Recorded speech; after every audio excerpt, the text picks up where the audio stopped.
We begin at South Korea's top office. President Moon Jae-in has once again highlighted the importance of dialogue with North Korea, urging countries involved to seize what he described as possibly the last opportunity to achieve peace on the Korean peninsula. The plea came in a meeting with his top aides today, where he also urged all parties to avoid actions that could get in the way of peace efforts. Our Park Hee-jun starts us off. President Moon Jae-in has called on the relevant parties to make the most out of the resumption of dialogue with North Korea, amid anticipation that the North and the U.S. could soon sit down for negotiations. During a meeting with his senior aides on Monday, President Moon said this is a miraculous opportunity, the product of determination by the leaders of South Korea, North Korea, and the U.S. He urged the countries involved to try to understand the other's stance and to avoid any kind of action that undermines such efforts. 이 기회가 무산된다면 언제 다시 이런 기회를 만들어낼 수 있을지 알 수 없습니다.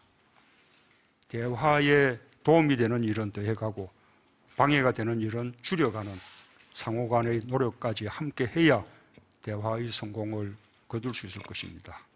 President Moon did not directly address it, but his remarks are seen to reflect his concerns over the North's recent projectile launches and harsh rhetoric towards the South. But he also said that progress is being made, which, according to a senior official at the Blue House, is referring to the historic meeting between himself, North Korean leader Kim Jong-un, and President Donald Trump at the demilitarized zone in June. And he said if there are further positive developments in Pyongyang-Washington negotiations, this could help inter-Korean talks. During Monday's meeting, the president also reiterated that establishing a peace economy with North Korea is the main challenge and opportunity for South Korea. 광복절 경축사에서도 말씀드린 바와 같이 평화 경제는 우리 미래의 핵심적 도전이자 기회입니다. 그러나 우리가 평화롭고 강한 나라가 되려면 결코 포기할 수 없는 일입니다. 북한으로서도 마찬가지입니다. Moon has been repeatedly pointing to a peace economy as a solution against Japan's trade measures and as a way to leave behind the 70 years history of conflict and distrust and change the destiny of the Korean peninsula.